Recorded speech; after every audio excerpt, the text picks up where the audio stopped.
Welcome to the You Can Make a Living in the Music Industry podcast from Nashville, Tennessee. I am your host, John Martin Keith.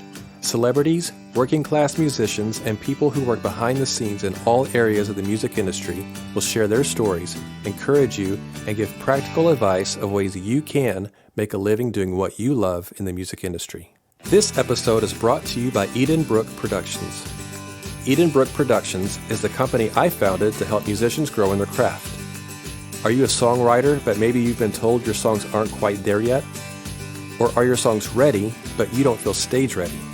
Or maybe music is your passion, but you feel imprisoned by your day job and you don't know what to do next to make your dream a reality? Well, Edenbrook Productions is here to help. We offer consulting services via phone call, Skype, and FaceTime. And for the You Can Make a Living in the Music Industry podcast listeners, we're offering an introductory 1-hour consultation special. Click on the link in the show notes to contact me, and let's get you making a living in the music industry. Hey everyone, thank you so much for joining us today. I'm very excited for you to meet my friend, Ben Phillips. Ben is a great session drummer here in town. He has played on everything from movie soundtracks to country albums and everything in between pretty much. He's also a great producer and a great engineer and a great music editor. He has worked on lots of country albums doing music editing as well. So there's a lot we're talking about today. This is a longer interview than I typically do. There was just so much to talk about. So I want to get it all squeezed in. So let's do it. Sit back, relax, grab a pen and pad, and get ready to take some great notes. All right, I'm hanging out here with my good friend, Ben Phillips. How are you today, buddy? Good. How you doing? I'm good. It's good to see you. You too. Thank you for letting me come hang out with you here on Music Row in Nashville, Tennessee. We're at Seagull Music Publishing. Yep. Upstairs, they got like a mix room up here that I guess you're renting out, right? Yep. Yeah. So Seagull, you said, is owned by Brad Paisley and Chris Dubois, correct? Yeah. So two huge country songwriters, obviously. Yep. So this is really neat that we get to hang out up here, and you said you've known these guys for years and years. And yeah, I've known Dubois a long time. Yeah. That's good. Yeah, it's been several years, yep. What a fun life we live. Yeah. You know, it's such an interesting life that we get to live doing music and being around all these people and entertainment, quote-unquote, entertainment industry. Yeah. And it's just fun. It is. You know, and this is the kind of thing that people that are listening to the show are wanting to get into someday. Or currently are working towards those types of things, you know. And so I hope that our conversation today is encouraging for people that are listening, to help encourage them to know that you can do this. That's the whole point of this podcast. You can make a living in the music industry. It's just figuring out the ways to navigate the waters, you know, to kind of get your foot in the door to some of these places, right? Absolutely. Yeah. Yes. And sometimes it's a long stretch of road, and sometimes it's a short stretch of road. Yeah. It varies. Yeah. More often than not, it's longer than shorter. More often than not, and a lot harder and a lot longer than. It's one of those things that you have to kind of look back over your career, and it all makes sense in hindsight. But when you're in the process of doing it, it seems like a labor that will never get there. Yep. And then you look back and you're like, oh, I've been there and I keep going. Okay, I've been doing it. I've been doing it. It's hard to see that when you're in the middle of it sometimes. It is really hard. Yeah. I completely agree. Yep. So you and I have known each other for about 6 years or so. Yep. We go to church together at Fellowship Bible Church, and every time I do an interview, most of the time, most of the guests on here, I know through that connection. Absolutely. Just because we've served together on worship teams and different things like that, and it just so happens that all of us are actively working in the music business, right, you know, professionally as well. So it's just kind of been a nice connection point for a lot of us in that way. So you're a drummer, and you're a phenomenal drummer. Thank you. And I've thoroughly enjoyed playing alongside you, you know, on stage and leading worship and do those types of things. And so I wanted to get together with you and talk, because I know you do more than just drumming. You're a great drummer, but you do mixing and whatever else in the world it is that you do in this business. So I wanted to get with you and kind of talk about the different things that you've done throughout your career and how you've been able to do that, and share your advice for people wanting to get into this as well. So give us a quick background history on who Ben Phillips is and where you're from and how you got into music to begin with. Yeah, I'll try to make it short and sweet to get to the meat of it. But sure. I was born and raised outside of Atlanta, Georgia, in Okay. Roswell, Georgia. And I started playing drums at the age of 9, pretty early. And when we got to school, I just always wanted to play drums. And then shortly after that, I remember being at church, sitting up in the balcony, and I saw the soundboard with all the lights and buttons. And I said, I don't know what that is, but I want to do that. Right. I still remember that to Yeah. this day. And I could not have been more than 8 or 9. Yeah. And that's really kind of how I started doing. I started playing in school. I started playing drums at church. I started doing sound at church. I started doing sound at school. Anywhere in whatever way possible, I could play music and be around music, and the recording or the electronic studio side of things, I was all about it. Whatever I could do. I was in bands. I played in rock bands, Southern gospel bands, country bands, whatever, whoever wanted me to play, wherever they wanted me to play, however they wanted me to play. I was all about it. Now, did you take lessons? I didn't at first. At first, it was just through school, band at school or whatever. And I learned a lot of bad technique, as you can imagine, in 4th and 5th grade. And then by the time I got into high school, I started taking lessons, and I had to basically relearn everything I'd ever learned and kind of start over from scratch. And that's where I really kind of started getting into really the love and the technical side of drumming. And it really pushed me creatively and musically. And that's really when I started practicing like 2 to 3 hours a day, every day, all the time, missing out on lots of things. Giving up hanging out with friends or going doing this because I was practicing. Sometime to a fault, maybe not. I don't know. But it's what I love doing, and I just wanted to do that more than anything. And then I found I was living in Atlanta, and I heard about Belmont through our choir director at church, out of all places, and he recommended Belmont. And as soon as I heard the name, I was like, that's where I want to go. And they have a music business program there where I was able to study studio engineering. And when I came to school, I wasn't going to be a drummer. I didn't even bring my drums the first couple of months of school because I just wanted to be an engineer. And then I got there and I was like, man, I really miss this. I want to play. And then about 2 years into my school career, I kind of changed focus again. And that's when I decided I just wanted to be a session drummer. Okay. That's all ever, and the engineering kind of took a back seat, even though I was still on staff. They have, students that could be on staff in the studio there, and I was doing that. So I was living in the studio all the time, but my focus was still on drumming. So I was in bands and playing with whoever else, because being at Belmont and in Nashville, everybody is a musician and everybody is an artist. So just able to be around that sort of community and being able to play with all sorts of different types of musicians all the time was really helpful, to be able to, take any gig that comes along, because that experience, you learn to play in all different types of situations, with great sound, with lousy sound, with no setup, with lots of setup, hauling gear here, hauling gear there, usually for no money, because, making money at it when you're 18, 19, 20 years old is like, what? Right. Who's going to pay me to do this? And then, right out of college, I had my first road gig, making, at the time, I think it was $75 a gig. And I was like, woohoo, this is $75 a gig. This is awesome. I'm like 22. I thought it was awesome. Driving around the country in a van playing gigs for basically no money. But let's talk about that for a second. How did you land that gig? How did I land that gig?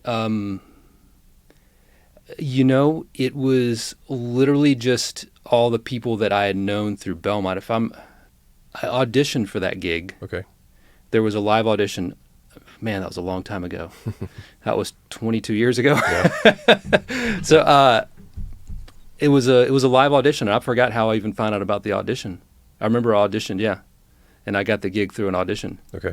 Then we hit the road, and some buddies of mine from college were also made the audition, were in the band. So we all kind of got in the band was this together. a signed artist or an indie artist? Or It was a signed artist. She was a Christian artist, first record, sort of thing, and wind up going nowhere. She didn't wind up making it, and her deal fell apart, and which happens. That happens way more than not happening. Just for people to know. It happens a lot more. And, and she was a great person and great talent. It just, as you know as well as I do, it's like the difference between a successful artist and not a successful artist is not typically talent. It's all these other things that have to line up. Yep. In the end, I just don't think she was in a place to put up with and be in a, as an artist, you have to be able to be political and shake hands and go around to radio stations and do all those things. And that just was not in her personality. Yeah. So it wasn't about musical talent. It was really more about having that team and that personality to be able to sell that music to the next level. And it kind of worked out for her in the end. I think she was happier. But it was a stepping stone for me in my career. Again, that experience of, I'm driving all the country and driving all through the night to go play a gig the next day. Got to play in front of huge festivals, in front of huge crowds for the first time, all that sort of stuff. It was a great experience. Yeah. And then that led me to another gig out of college a year or two later with a newly signed country artist. Kind of similar thing. They were a little bit bigger in the fact, now we had a tour bus and fly dates, so we weren't having to drive in a van, and it was $150 a gig, right. So a little bit more money, and that was good. And I got that just because a buddy of mine from college was interning for Dan Huff, who produced it, and said, put a band together. And he said, hey, you want to be in the band? And that's kind of how I got the gig. Okay. So it's a relationship situation for you. Absolutely. Which I talk about all the time. Yeah. People are sick of hearing me say this, but this is what it is. It's what this business is built on, is relationships. Yeah. And because you knew somebody in college, worked for him, put a band together, boom, there you go. And now you're out on the road playing for a signed artist, playing these on the tour bus. Yeah. But and again, it had taken me, being in town 4 or 5 years up to that point. A lot of that time was in college, but still building those relationships for that long before that even happened. And they say it's, the 5-year rule. Yeah. It takes about 5 years before anything really ever takes off for someone in this town to kind of get their feet wet and get things happening. Yeah. So that's about normal. Yeah. And unfortunately, that was not the beginning of the growth. It was when that ended, that was the end of a chapter, and things got dark for a while. Oh, really? Yeah. You mean as far as work goes? Oh, yeah. A lot of things, life, work, everything got really dark. So that was a fun tour, and that probably lasted 6-8 months. Okay. And then they hired another band, or I don't even really know. It's like, again, another artist. Their single off that record went top 5, which was great, and then you never heard from them again. Right. It's another example of why didn't they work? I don't know. Who knows? But then after that, I was in a rock band. Because of the guy I was in a band with that first artist. Well, actually, both the bass player in both those bands, who's also another college buddy, who I'm still friends with, James Gregory. So we go back a long ways.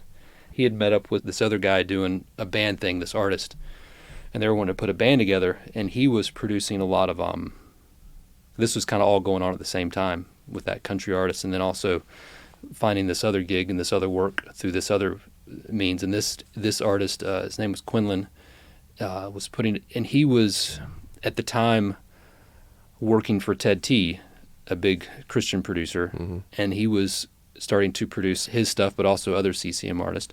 And so it allowed me to get into working with him as a band, but also too, because of that experience and because of this relationship I had with this bass player and meeting this other writer, artist, producer, and getting in a band with all of them, that allowed, not only that it allowed that relationship to grow, but what came out of that relationship was not only did I join a band, but we recorded probably for 2 or 3 years before we ever did a live show together. We were the backwards band. We were all about the studio. We recorded 20 or 30 songs before we ever played live. Okay. Because he was such a studio guy and producing and writing all the time, we had access to a studio almost all the time. Right. and he was always writing. So we would always, because of that, I was always in the studio and he was always producing. So I wound up getting all this experience playing in the studio. Right. Not only from college, living in the studio and playing in the studio, but then working with him on a much deeper level of having a producer who was really kicking my butt in the studio. Play it again. This was back when, before Pro Tools was really a thing. And so it was all tape, usually D88s. Right. And having to sit there and record. And it was like, do it again, do it again, do it again. Yeah. It wasn't like, great, we'll edit it and up and no. And so I think I spent 3, 4, 5 hours on a drum track one time, just kicking my butt over it again, play it again, play it again, play it again. That sort of experience helped so much just to kind of know what I needed to do. So let's talk about that a little deeper just for a minute. So because the ability to sit and do that for hours on end, play it again, play it again, play it again, is it because you weren't playing it right? Was he hearing it something different in his head, or is it just let's get different variations of different things? Like, what makes someone tell you as a musician keep playing it for 3 or 5 hours? Like, what are the details they're trying to pull out of you for that? In that case, a lot of it was, me being a young drummer, a lot of it was performance. Okay. Wasn't executing the part correctly. Okay. That was part of it. And the other thing was just experimenting on parts. Okay, that part didn't work. Now try it a different way. Yeah. Try it. At the time, I didn't have in my pocket knowing. Now I've played enough in the studio. I know what drum fill is going to work in what situation. I know which part is going to work in what situation and how it's going to work. That comes with experience of doing it a lot. Sure. But at the time, I didn't have that experience. It's like I didn't realize, this kick drum and this particular beat and this thing gets in the way of that. Right. He could hear that. I couldn't hear that at the time. So it's a lot of that stuff. Yeah. And then having bad habits of maybe playing too much or playing, when you're used to playing live and you're not hearing it back all the time, you don't realize this extra kick or that extra snare hit, that really impacted how that affected the vocal, or it set this up, or it interfered with this or got in the way of this. And it didn't create this energy or lift that you wanted it to. He had a lot more experience, and he was a producer in hearing certain things that I wasn't hearing. Mm-hmm. So it was a combination of all that. It was a lot of a performance, but not necessarily that I was playing badly. Some of it was I was playing badly, but a lot of it was just not knowing those little details and how those little things can affect the bigger picture. Sure. That makes complete sense. So while we're talking about that for a second, what would you tell drummers that are listening right now that are maybe relatively new to playing in a studio, or they're wanting to get into studio work, doing session stuff? What is some advice that you would tell somebody that's a drummer? Okay, when you go in the studio and this is a new thing for you, here are the things to do, here are some things not to do when you're in a session. Yeah. What would you tell somebody like that? Work on listening to everybody else, really listening to the vocal and what everyone else is playing, and going back, I don't really do this anymore after I play, but early on, going back and listening to what you just played and really diving into what I just played and listening to how all those things affect the other parts. Okay. And also, too, I think it's helpful, too, especially early on, to understand production and understand there's probably going to be more stuff going on there. Mm-hmm. And that's the producer's job, to have that vision and understand that, and to trust that producer to do that vision. You're there to serve the producer and the artist, not yourself, and to get out of the way of that and go, well, I think this part's going to be cool. Well, you don't I may not understand that they have X, Y, and Z planned ahead, and that's going to cover up that space that I'm wanting to put in there. Right. So it's like, that's great, I want to do that, but that's not ultimately what the vision needs to be. Yeah. So maybe I need to just play something really simple and get out of the way of it. Yeah, because it's probably programming loops or some keyboard synthesizer program thing that's going to fill in that space that is just going to get in the way, kind of. Yeah, it could be anything. Yeah. It could be strings, choir. Sure. It could be it's all that stuff. It's like that I may not be hearing, because what a lot of times when not all the time, but a lot of times when I'm playing, I'm one of the first things to go on there, and I don't know what else is going to be happening. Mm-hmm. And the producer does, so I need to learn how to get out of the way of that. Yeah, because nowadays everything is tracked separately so much. A lot of things are. Except in the country world, which we'll get to that later. Yeah, but unless you're all in a room together. Yeah. Which the majority of stuff that we do nowadays is tracked separately. It is. So Almost much, a lot of it is, yeah. And so that's why you're saying you don't necessarily know what's coming because you don't hear those parts yet. Right. Where if it were all in one room, you're playing off of each other and kind of have a map of where to go. Yeah, a huge map. But even still, even if you are playing all together, I mean, you could be playing in the same room with drums, bass, electric, keys, acoustic, bass of 5 guys at least. And so you have a really good idea of where it's going to go, but there's still going to be things that are added. Sure. Like that's just considered basic tracking. That's not. Right. That's most of the time not the finished product. It's maybe 50, 60, 70% of the finished product. Mm-hmm. So you have a really good vision, but it's still not done. Yeah. You know that. It's like it's never done until it's done. Right. And that can take forever if you're nitpicky. Yeah, it can. Yeah. So then you got to a point that you had your own studio for a long time. And that years later, yes. And you were tracking drums, doing session work for all kinds of people. So who are some of the people that we would know that you've worked with? I'd have to pull up this my is your laundry music list give me a lot of them. I would give me three to five people. Oh gosh, no pressure. Just playing drum zone, not engineering. Yeah. So there's different credits. So there's engineering credits and playing drums and editing credits and different things I've done on different records. But just drumming wise, Matthew West, Russia Fool, Stephen Curtis Chapman. I played on a thing for Michael W. Smith one time. It's been a while. That's why. I played on a Blake Shelton Christmas thing. Okay. Chase Rice. The Chris Jansen. His plaques are over here. Okay. I played and mixed that. So you've done a lot, suffice it to say. Yeah. And then you get into just engineering. That's a whole other thing. Okay. Well, let's shift into the engineering aspect of things. So you started engineering while you're doing your own thing as you're doing your session drumming. Yeah, so like what makes the transition from drumming into engineering to begin with? Now, we go back to, you said like 8 or 9 years old, you saw a board with a bunch of lights on it at a church, and you're like, I want to know what that is and do that. So that leads you to where you are now. Yeah, to do some of that kind of stuff. And engineering was always interweaved with playing. So even in school, like college, I was saying, my focus became on drumming, session drumming in particular, I was always engineering and mixing stuff at the same sometimes stuff I'd play on, sometimes it wasn't stuff I played on. And then even when I was in a band, sometimes I didn't really engineer or mix that stuff. I was really more the drummer in that. But there was some records and things out of college, some buddy of mine would produce some indie records and I would engineer or mix that stuff. So it was kind of always mixed in there. You had the experience from Belmont, though. Yeah, I had the experience from Belmont, and I never, as far as the engineering side, like a lot of guys will come up with assisting with someone else, or they'll work at a studio. I never did any of that. I just kind of jumped in and did it, right? And made a lot of mistakes along the way, but that's just kind of how I learned to do it.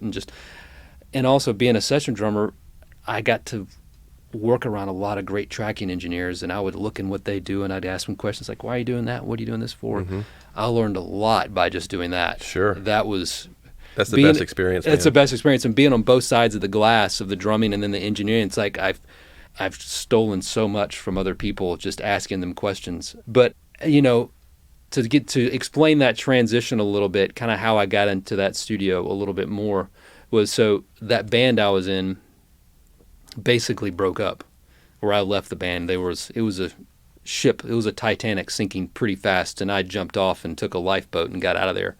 And at that point in my life, was probably my mid-20s, it was a dark, like nothing was working. Like, I was having a hard time getting any paying gigs. I had a lot of local artists I was playing for. I had a day job, and I was still coming home and rehearsing every night and then going out and playing in the studio or gig till 2 o'clock in the morning, then get up at 6 or 7 and go to work again. So it was like burning candles at both ends, working a lot, trying to get something going, and nothing was working. It was really, really frustrating.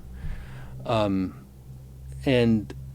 that's when I decided to quit for a couple of years. I just said, I can't do this anymore. And I quit. And my parents had moved to Chattanooga at the time, and I went to live down there and work for my dad, doing real estate and development and construction and all that for a couple of years. And I won't get into how of a horrible of a decision that was, but suffice it to say, life really fell apart in a lot of ways.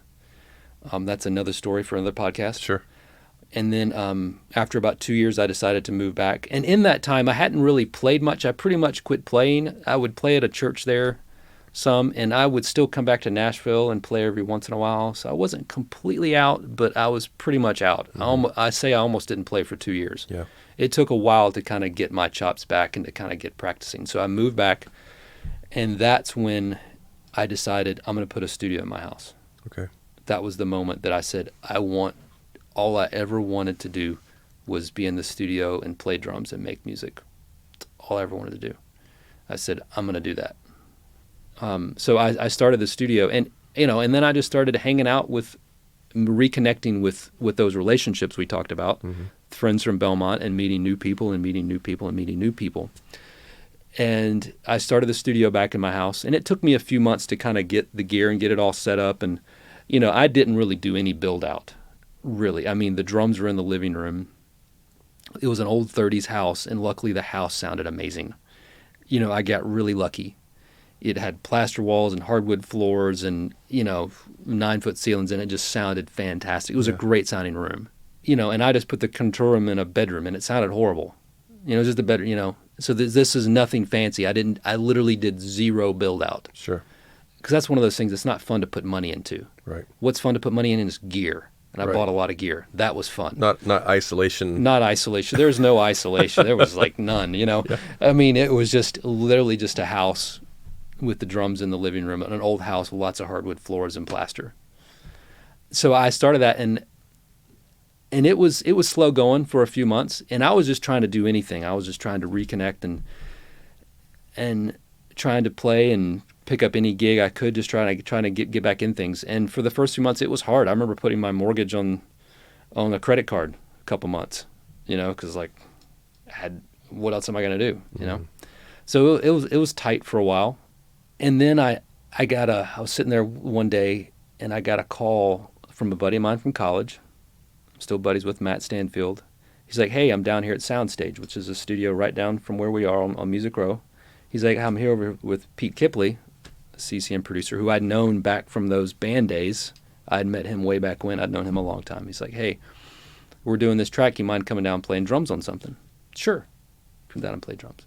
Of course, well, why wouldn't you, right? Yeah, right. So I go down there and play, and I'm sitting there with Pete, and he's like, hey, I got a buddy of mine, Sean Schenkel, he's producing this thing for Rebecca St. James for this Narnia soundtrack. Mm-hmm. Hey, will you come in, and he wants to do a couple songs. Will you play them for this? Sure. So I sit and I play a couple songs for that, and Sean starts using me on everything. And he was Keith Thomas's assistant, who did Amy Grant and Michael W. Smith, and so he started off from working with him, and now Sean is doing all this stuff. And Sean, he's real good friends with Reed Shippen, who's a big mix guy. And those two relationships, and I had known Reed from back in the band guys days too, so I know him from way back in the day. Yep.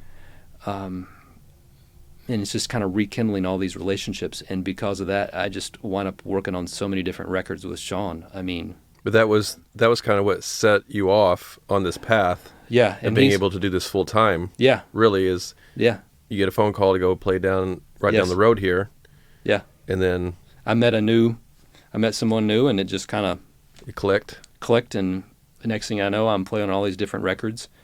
And it wasn't like I was busy. All of a sudden, I was busy 7 days a week, 10 hours a day. But, it was still a struggle, still filling in the things with little things here or there, still with local artists trying to get anything. But it was filling in with those things, and that was the catalyst for, because of that, then other producers called me. And then I played on other records. And then Then I met another relationship from back in the day who I'm still friends with, Alan Salmon. I mean, it was because of that band I was in back then.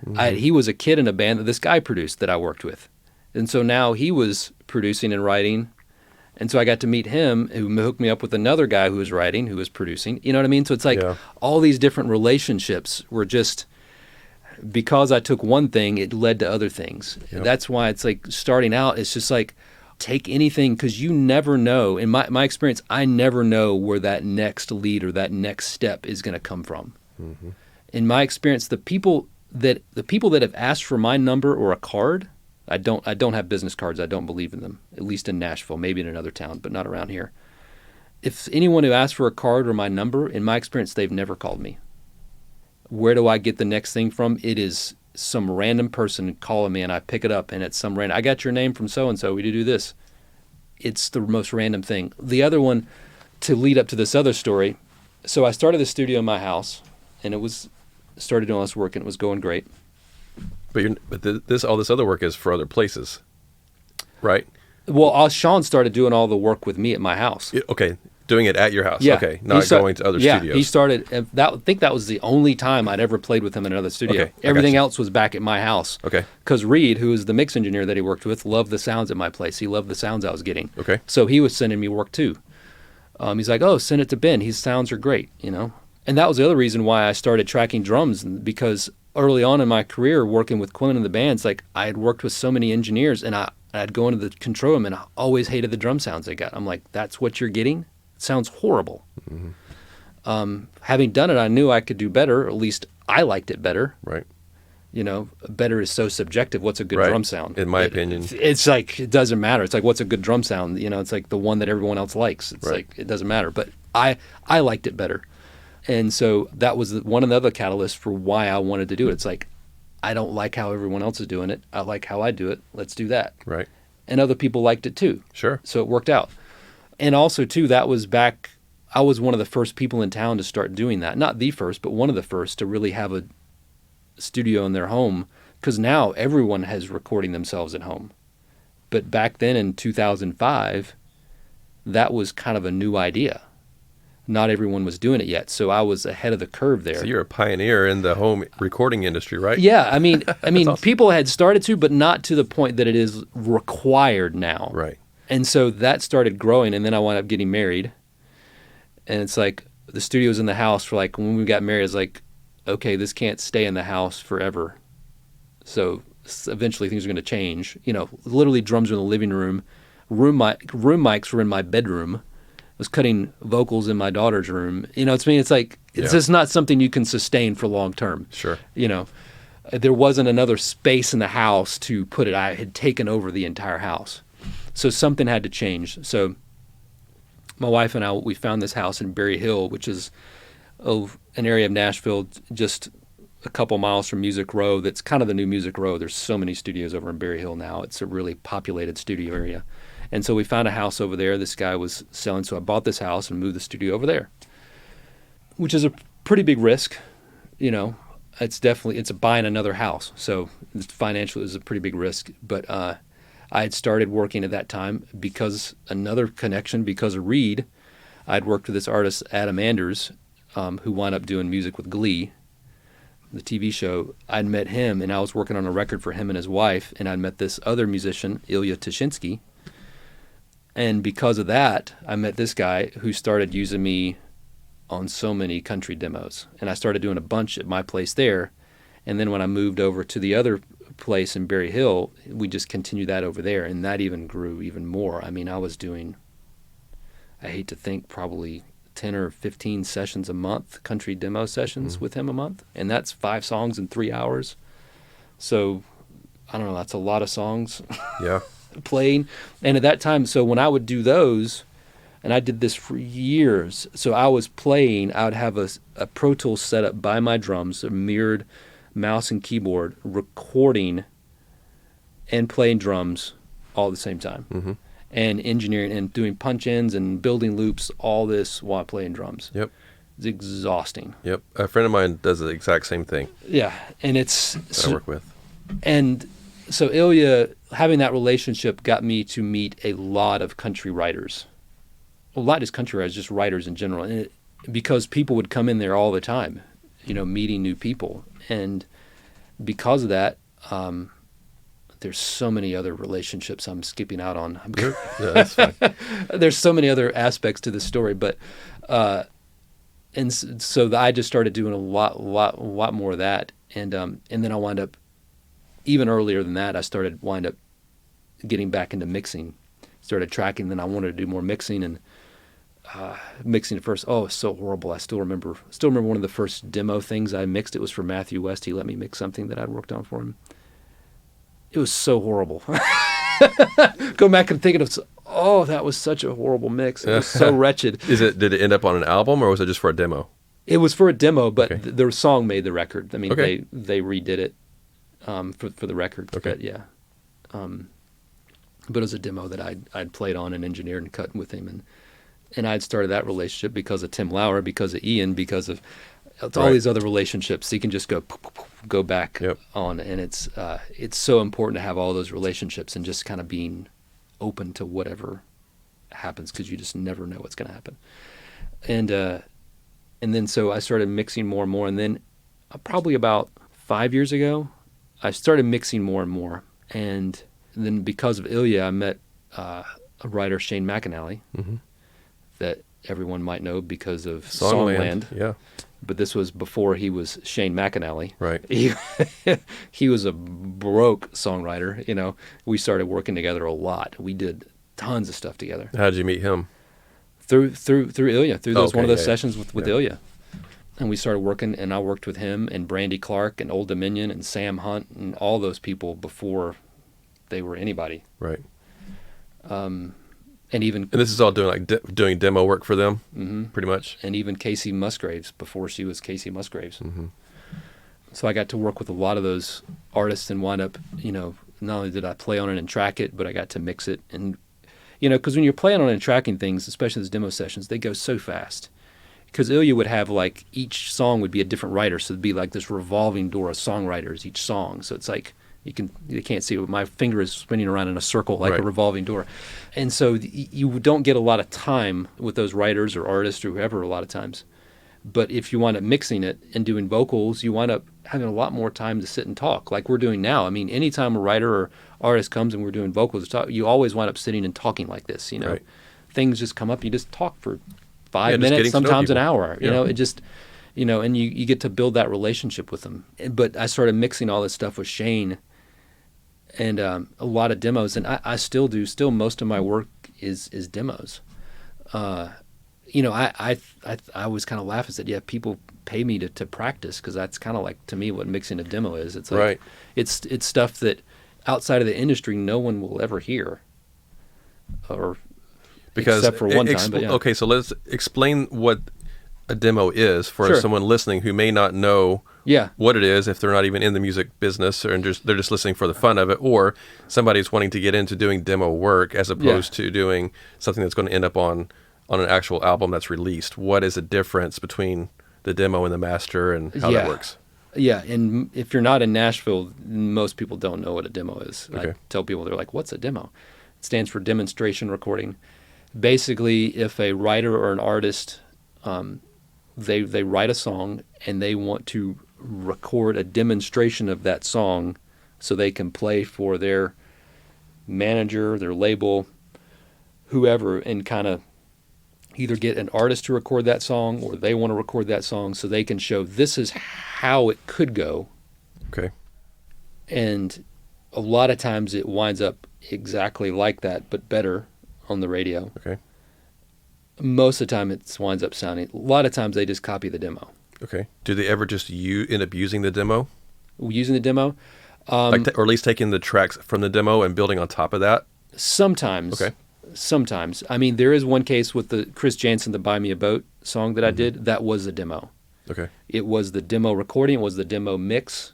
That Okay. was version 1 of the mix. Okay. No. So what you did for a demo ended up being on the actual album itself? Yes. Was literally the record that was on the radio. Okay. But that is really, really rare. Right. It has never happened before or since with me. Okay. But because of that, I got to, work on a couple more albums with him Mm-hmm.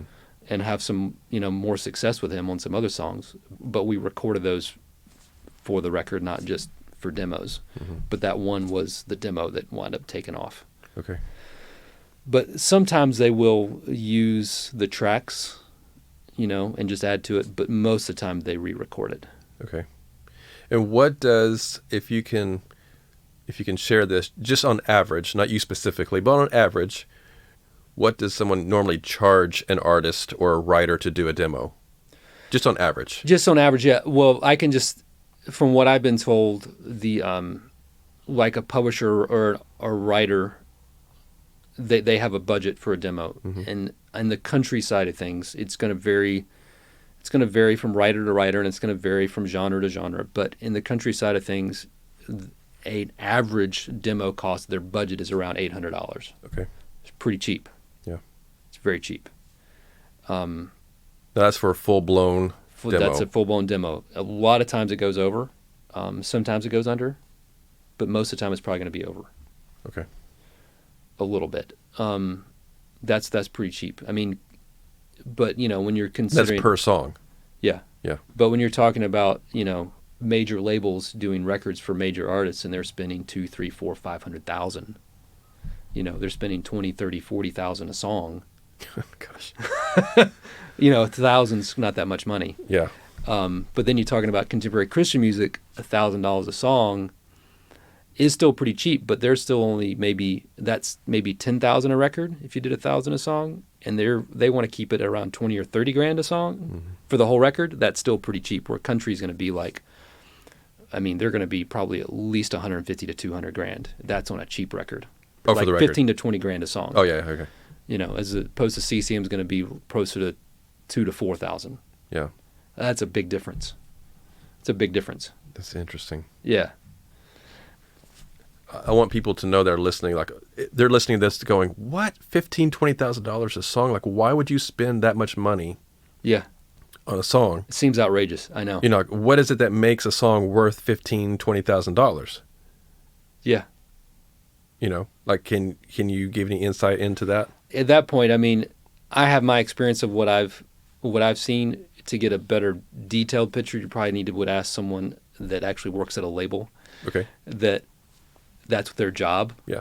Can explain it more. I know, having produced records, where budget and where that stuff, where does that money go? I guess is kind of what I'm hearing you say. Right. It's like if I have, like if you can do a demo for $1,000, yeah, and you're paying the musicians to play on it, and then your time as an engineer and producer and mixer and Yeah. to put it all together. Okay, that's $1,000. That Yeah. makes sense. yeah, But then to add another 10 or 15,000 on top of that of what you've already done, it's like, okay, are you just spending that much more time on a mix? Are you adding, like, it's just a curiosity of like what could possibly cost that much more money to come with the same outcome technically? yes. So, first of all, a lot of it is time. A lot more time. Like from the time I hit record to the time I'm done on a song. So on a demo, you're talking, we track a song. I do all the recording except for vocals in 30 to 40 minutes per song. Everything. Everything. You're tracking everything all at once, like All at everybody in a once. room? Yes. For country? Yes. Okay. And then you got vocals. If I have a really good singer, one of the buddies that I work with all the time, he's a fantastic singer. We can do leads and backgrounds in 15 minutes. Wow. So you're talking less than an hour of recording time. Yeah. And then I edit, tune, mix. That's probably 3 or 4 more hours right there. So by the time I'm all done, it's like 4 or 5 hours a song. Mm-hmm. That's pretty stinking fast. Yeah. So that's one way. And also too, as far as the musicians, the pay is vastly different between a demo and a quote master. And there's different variations of master depending on what the budget is. So when you're dealing with budgets of 150 to 200 to 300,000 or upwards Per album. per album, because a lot of times too they'll overcut. So they may only be 10 songs in the record, but they may record 15 to 20 songs. Right. But only 10 songs make the record. So that's another reason why those records cost The bigger budget, yeah. So that's one factor. Okay. The other factor is on a demo, the musicians will only make $60 an hour, which is pretty good. $180 for 3 hours. So they're 3 making hours. about $60 an hour. Right. The musician. So each Right. musician. So I think that's what they make, but I think it'll actually cost like $200 because you have to pay health, welfare, pension. You got to pay all this other stuff that they don't necessarily get. Does that make sense? Mm-hmm. Like you pay into this thing, but now are these it's because- are these so- always union players? yes, Do you ever use non-union players? all the time. Okay, so you can do either one. Yeah, but the union is a whole nother discussion. Right. Yeah, that's another podcast. That's another podcast. So the musicians just on a record, on those big budget records, all of a sudden they go from making $180 for 3 hours to, on a double scale master session, they're making $750 in 3 hours. Regardless if you're union or not.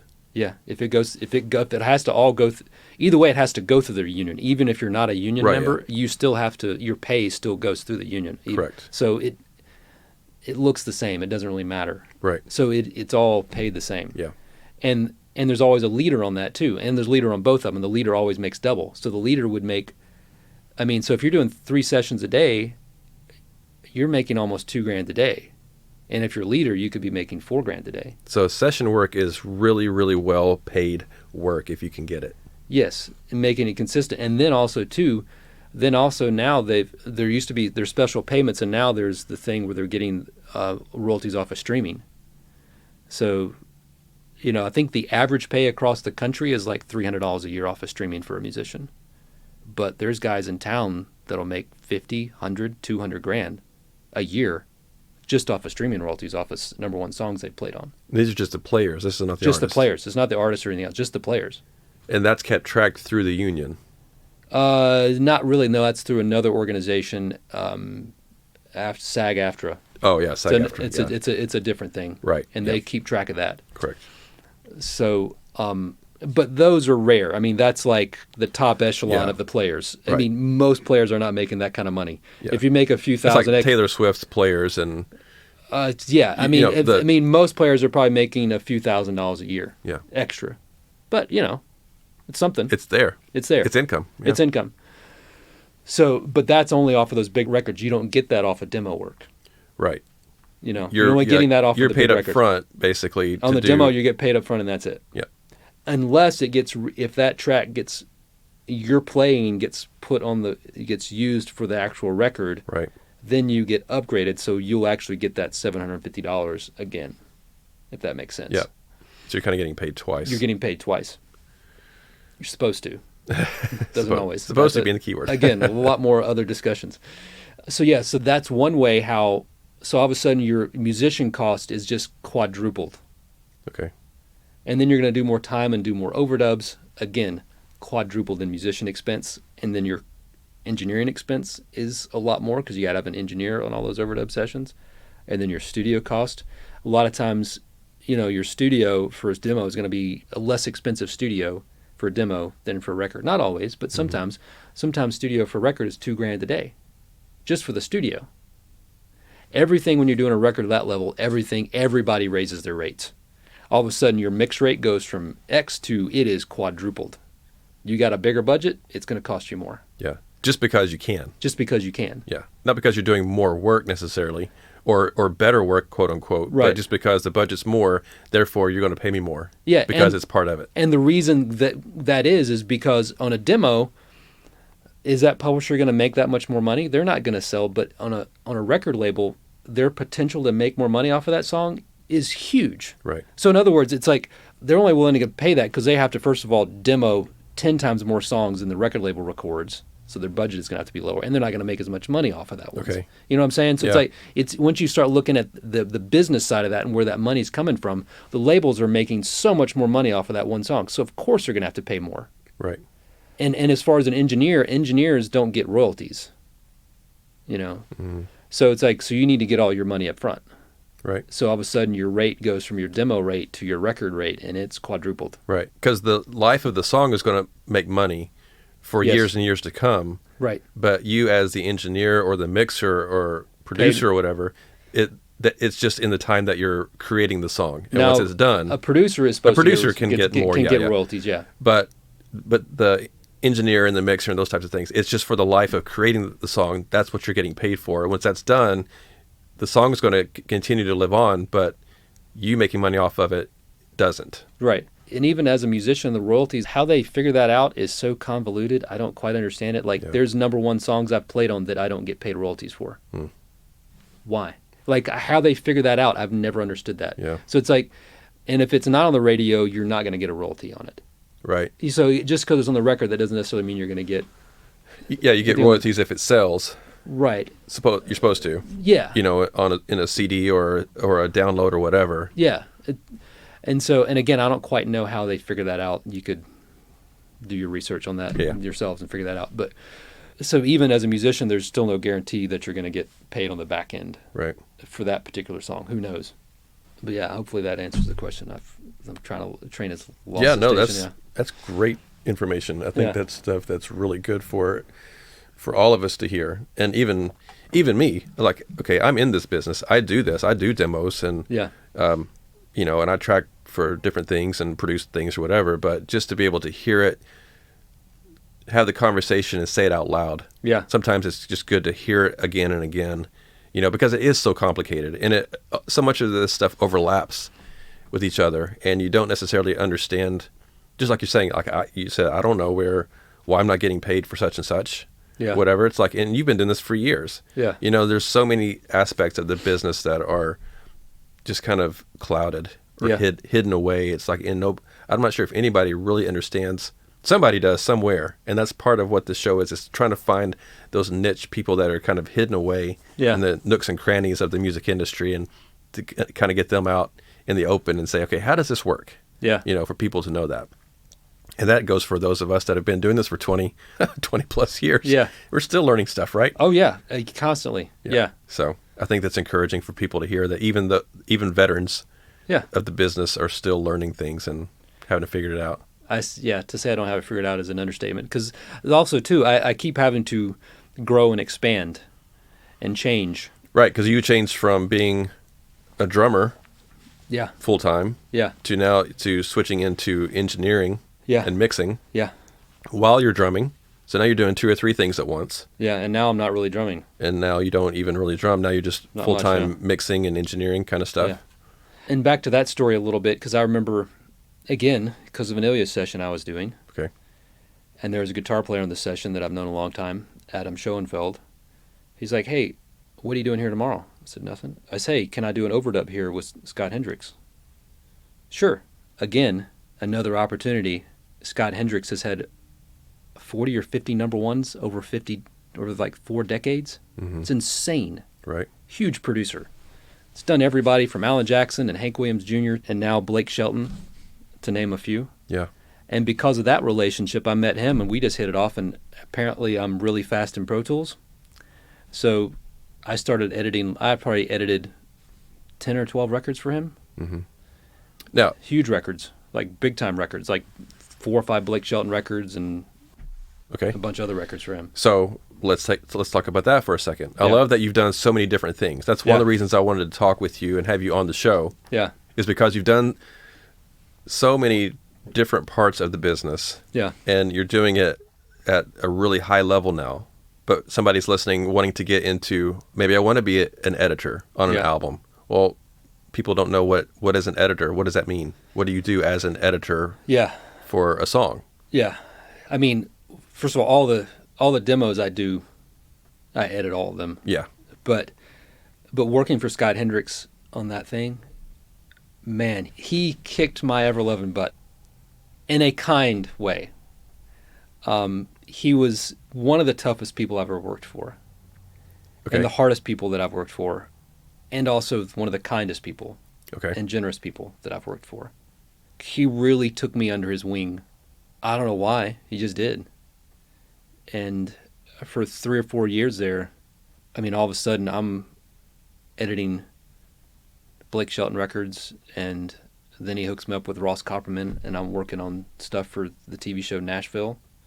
And then editing Brett Eldridge, and I'm editing Jana Kramer and all this other stuff. And how he kicked my butt was, I thought I knew how to edit. I mean, I was really fast at Pro Tools, but I thought I knew how to edit, I didn't know how to edit until I started working with Scott Hendricks. Okay. And he has a reputation of being a Nazi with that, and he is. But I went into it going, you know what? This guy has how many number one hits? This is an opportunity to learn something. Mm-hmm. You know, so I really took my ego out of it. I didn't get mad when he said, do it again. I'm like, screw you. You know, I'm like, I know what I'm doing. It's like, no, I said, okay, how can I learn from this? What can I do better? What is he listening at? I'm trying to get inside his mind, and what is he listening at? What do I need to learn? What do I need to get to? Okay. And so he would hear things that I'm like, how do you hear that? Okay. Like what? Give me an example. There was one time, like tuning background vocals. Like most background vocals, you know, I just tune 100%. to just go crazy. Just whatever you need to tune, just tune them until they're in, you know, until they sound. Who's ever going to solo them? Right. He would solo them with headphones, and it's like, oh, there's a little bitty artifact. Fix it. What? You heard that? Or if there's got a little bitty hi-hat that's like, you know, 5 milliseconds off, he'd hear it. If there's a little bitty flam, he'd hear it.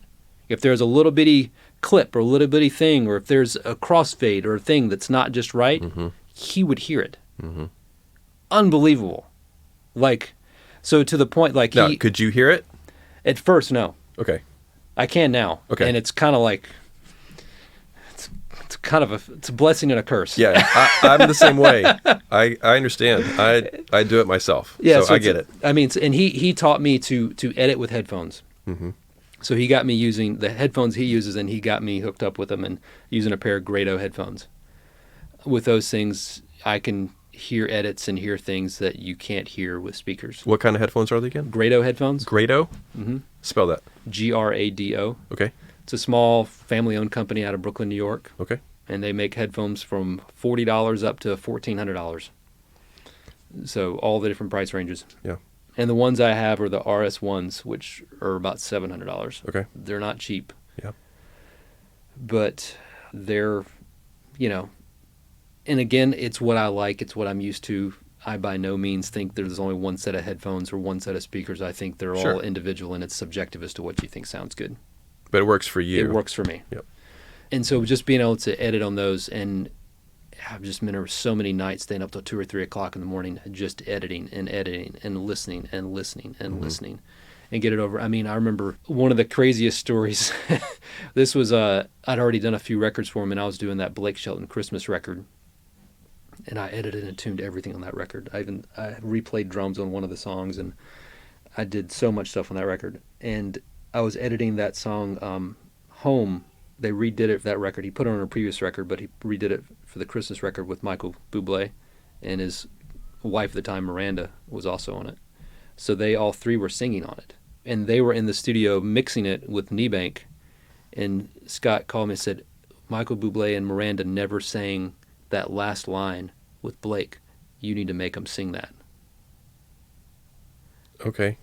So I had to figure out a way to make Michael Bublé and Miranda sing a harmony and a line with Blake Shelton that they had never sung, and make it so you couldn't hear it. Mm-hmm. So you're cutting and pasting from phrases earlier and I don't in the even song. remember how I did it. Yeah. I don't. And by the way, we're in the studio mixing, so by the way, you got to get this done. Awesome. Like right now.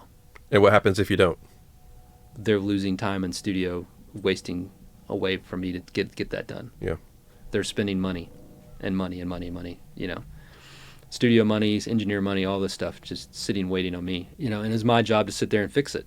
And I did. I don't know how I did it, but I somehow copied and pasted and moved things around and retuned. But, you know, it had to be the point that you could solo each part with headphones and not hear any artifacts. Mm-hmm. It's not an easy thing to do. I've had to learn all sorts of different tricks and tools in editing to manipulate audio to get it to where you can't hear the edit. Yep. I've been there.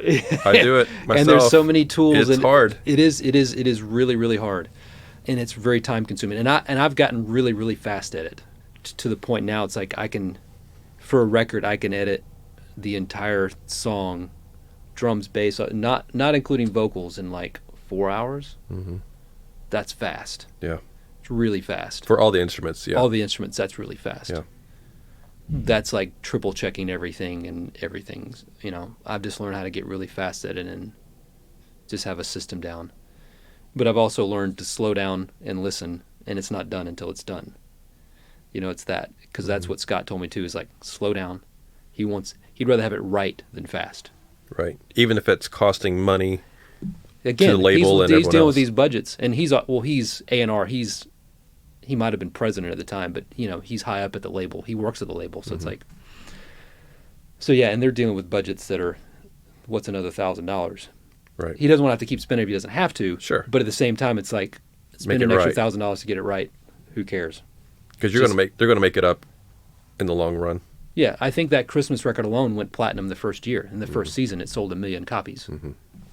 So what do they care how much it cost? Right. It's like, it cost $300,000 to make it. Oh well, we just made that back in 2 months. Right. So that was just one of those experiences that just, because he would call me many times and be like, "That's not right," and a phone call like that from him is the most. It's terrifying, huh? It's terrifying, absolutely terrifying. You're like, "Oh my gosh, what did I do wrong?" And so like when he says, "Okay, that's not right," like, is there?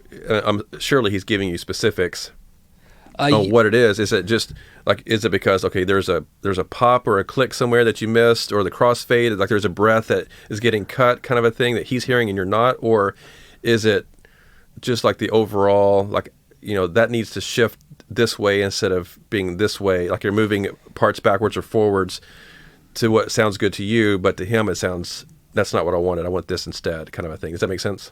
It does. Usually he wouldn't be that specific. Usually it would just be like, this needs to be tighter. Okay. Like a hi-hat lining just up with in the general, kick. Or just overall? The whole song needs to be tighter. Yeah. It's too loose. Yeah. And by loose, you mean like the drums and all the instruments lining up being on the beat together. What I learned from him, most of the stuff I would solo each instrument to a click and put everything on a 16 or 30-second note grid. Yep. It's that tight. Yeah. Locked down to the grid. Yep. And that's what pop country music is nowadays. Yeah, and he would say, I don't want this real tight. But that's not what he meant. He meant, I want it locked down to the 16th or 32nd note to a grid. Even if he said, I don't want this one all that tight. In my experience, most people say that, they don't really mean that. Right. Maybe only once have I ever done that and someone actually meant that. Okay. Like they didn't really want it that tight, but because most people can't hear that difference. You know what I'm talking about? They can't hear that 5 milliseconds difference between a kick and a bass. Right. I can feel it and hear it. And to me, and I think Scott would say this too, it's like, the reason I don't like that, I want that stuff to be tighter because it's distracting from the song and the melody. Ultimately, that's why I'm editing this stuff. I'm not editing it to be perfect for perfect's sake. I'm editing it to make the song and make the vocal stand out and be better because I want to focus on what I need to focus on, the vocal, not the fact that the kick and bass aren't tight. Right. Does that make sense? Sure. It's like, and so anything that's distracting, I need to fix it. If it's pulling my ear away from what I need to be listening to, that's what I need to fix. Even though the audience, the consumer that's buying and listening to the song on the radio or online or CD or whatever it is, they're never going to hear that. They're not going to hear that 5 millisecond. They'll never hear it, but in my experience, I think if enough of those are left unfixed, they'll feel it. Yeah. They may not tell you why something's off and why they don't like it. I'm not saying that they're going to like or dislike something because of the editing. I don't think that's true. I think ultimately, it's the emotion of the song that attracts the people. I think editing is just a tool to help get there. Yeah. And I've done things where I haven't edited things. Sometimes the song doesn't need it. I'm not saying I'm always needs to be loose. Sometimes it needs to be loose, you know, and that's okay. It's the emotion of the song is what I'm trying to, to get lifted out. And editing is just a tool that is used sometimes to get there. Mm-hmm. In Scott's case, the stuff that he was working on, he wanted it to be really, really tight. Sure. And that worked for that genre and for what he was doing in that particular song. It's not always the right thing. Because I hear songs on the radio all the time that are loose as all get out, and it works. I mean, my first thing that comes to mind is Soul Sister. That song is a huge hit. Listen to that song. It's loose all over the place. It feels horrible to me. But it's great. Yeah. It works. Yeah, it's an emotion. It's an emotion. It works for that thing. Mm-hmm. So it's not always necessary, but, It depends on what your ultimate goal is and what you're going for. And you got into working with Scott, again, because of Ilya, right? Indirectly, yeah. Yeah. You got connected because of that. Yeah. Said someone needs to come in and do an overdub at your studio. Yeah. And it ends up being Scott. Yeah. I didn't really know who Scott Hendricks was at the time. But you connected with him. Yeah. And built a relationship, and now. Yeah. And look at you now. Yeah. Well, yeah. I don't know about that, but yeah. But that opened up a lot of doors to be able to have him and the records like that on my resume, for sure. To be able to say, hey, I've worked on those projects. It automatically gives you clout, even though I'm not really any different or whatever. But people like to see that on a resume. Sure. It's like, what have you worked on? It's like, I don't feel like I've gotten to the place that I feel satisfied in my career. It still feels unsatisfied in some ways. Like I'm still striving for that next thing. I'm still pushing for how can I improve and get better? How do I get to the next level? Yeah. What is that next mark I need to get to? And that's interesting to hear you say that, because for people that are listening, just barely getting into this business, or people that have even been in it for years that haven't gotten to where you are currently, they're thinking, man, I just want to get to where he is. Yeah. You know, he's working on all these huge country records or CCM records or whatever it is, and he gets to work with all these amazing artists and writers and producers and these, well, man, that's my quote unquote dream, is to do those things. And like we talked about at the beginning, we are looking back over 20 plus years of being in it, having to look back and say, oh, I've actually done quite a bit. Yeah. I've got to do some pretty cool things, but when you're in the middle of it, you don't think about it. You're like just trying to think of, how do I get to the next thing? Absolutely. And that's what you're saying. It's like, even now, you've been in it for 20 years or whatever, doing huge things, whether it may not seem like it to you, but you're doing huge stuff. Yeah. And even though you're thinking, I'm just looking for the next thing, I'm not satisfied with what I've done yet. I want to do more or better or whatever. Even from my perspective, sitting on this side, I'm like, dude, you've done huge stuff. Like, I would love to be able to sit and say I've done a fraction of what you've done. Yeah. In that position. Yeah. So that's interesting. I think that's good for people, the audience, to hear that, saying that, okay, I've been in this for so long and I've done really big stuff. Yeah. I'm still looking for the next thing. Yeah. There is no finish line. No. And I think that's hard. Not. Yeah. I think it can be tricky for us. Yeah. Because there is no ultimate agenda. No. It's like, okay, what's the next thing? What can I do now? How can I improve on this? How can I work with so-and-so? And, just get into different things that I've never had a chance to do. Yeah. And it's never going to end. You're never going to be satisfied. You're right. It's like, oh, goodness, is that worth that? Well, if this is what you're meant to do, it's worth it. It is, because, I still love my job. Yeah. I love coming to work on Monday morning. I still love mixing and making music. Now, you work for yourself. You're self-employed. Yeah. Even though you're working for Scott Hendricks or working with different other people, it's your business. You're a contractor. Yeah, contract labor and all that stuff. Yeah. Yeah, taxes are fun. Yeah. Said with sarcasm. Right, exactly. So now, you said that you sold your studio. Yeah.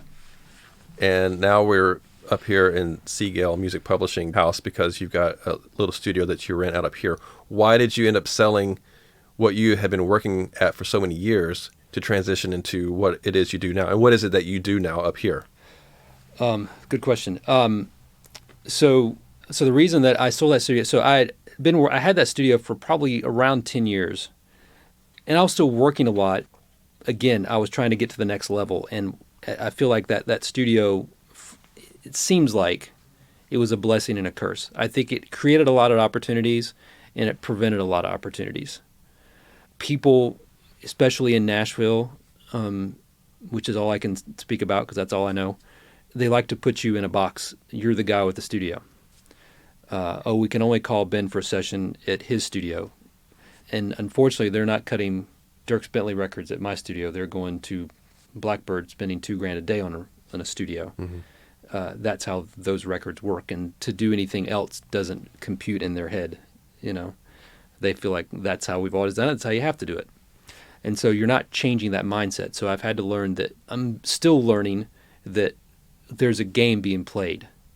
And I can choose to play it or I can choose not to play it. Okay. But I have to accept the fact that there is a game. Okay. And what is the game? That's a very good question. Oh.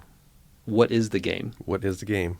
What is the game? It's it's music business and it's politics and it's relationships.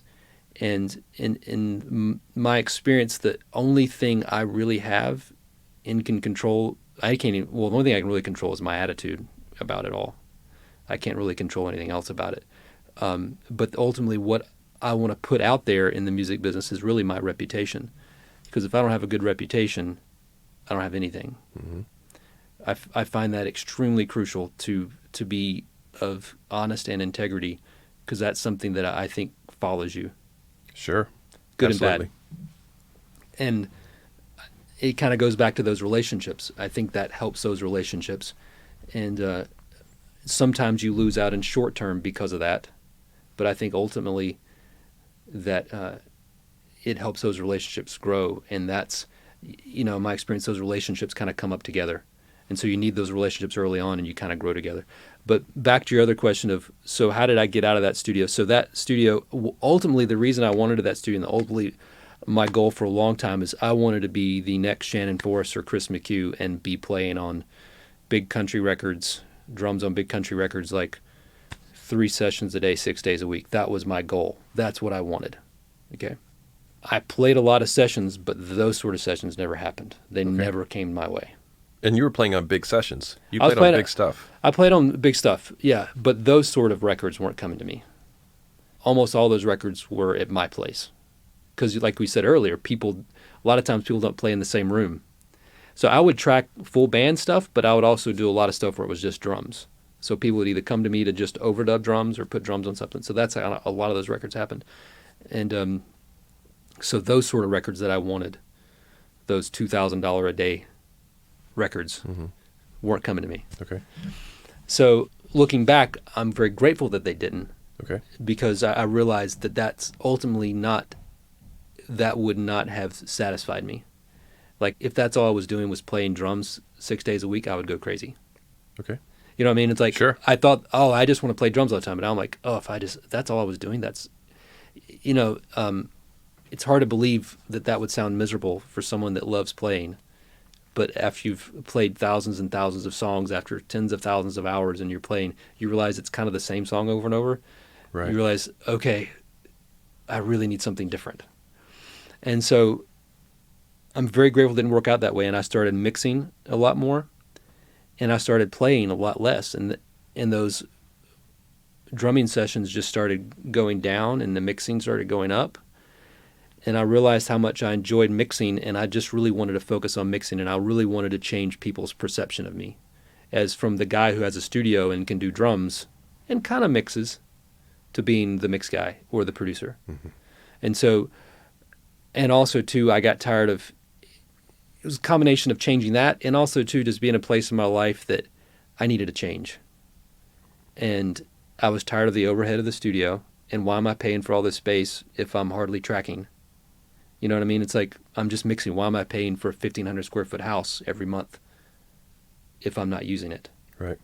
So it became a financial decision for me and my wife to just kind of to sell it, and to me to focus my energies on what I really wanted to be doing. And just looking at that place in my life of really changing, again, pushing myself to that next level. What is that next thing? What is that next chapter going to look like? And it was a really, really scary transition.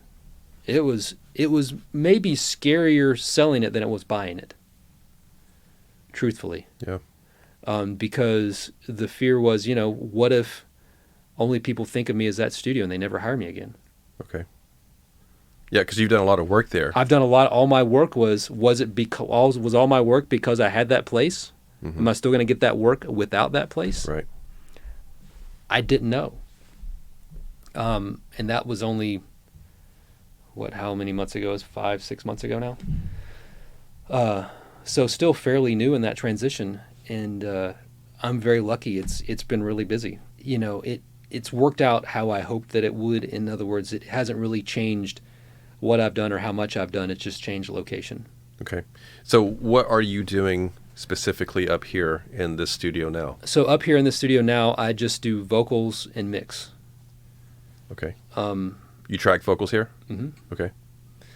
And is this for demo work or is this for master recording work, album stuff? Yes. I don't think there's... And also the other discussion is I don't really know, even though we talked about the difference and the vast difference there are between those two worlds, the other side of the equation is there's really not any difference. Right. It's just a matter if it lands, you can record the demo and they can choose to put the demo on the master recording. Yeah, I mean, everything is still needing to be done at the highest level in the best way that it possibly can. Yeah. Because what you do as a demo can be a master recording. There's not any difference. The quality is the same. I've heard masters that sound worse. Yeah, exactly. So demos that sound phenomenal. Yeah. So or the other way around. So whether it's a demo, it doesn't really matter. It just sometimes on songs, demos are like you don't get a lot of time, and sometimes that works for that song, and sometimes you need a lot more time on a song to get it right, and you just don't have the time. Yeah. And those are the songs that you can tell the difference. But a lot of songs, it works out and it sounds great. One and the same, sure. Yeah. So it just kind of depends. Okay, so you're tracking vocals up here. Yeah. And then you're mixing full songs and albums and things. Yeah. Okay. Yeah, and I'm all inside the box, mixing. I have enough outboard gear to go outside the box, but I just don't see why. Right. Well, I'm looking right now. I see some outboard gear that you're using. Outboard gear meaning physical compressors and EQs and things like that. So for people listening, you're like, what does that mean? Inside the box is everything in a laptop, plugins, all computer-based software kind of stuff. And outboard is physical. You can turn a knob or a dial or a fader or whatever, that kind of thing. Yeah, and most of my outboard gear is at home.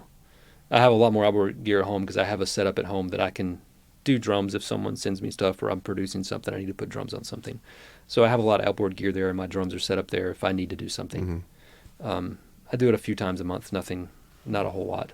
So when you're mixing a song, can you walk us through kind of your overall routine when you're mixing one song? Yes. Like, what does that look like for you? And I have developed a routine. Okay. Yeah, of course. I have and you have to. It's taken years, but I think about it. I've been mixing probably over 250 songs a year for probably 7 or 8 years. Okay.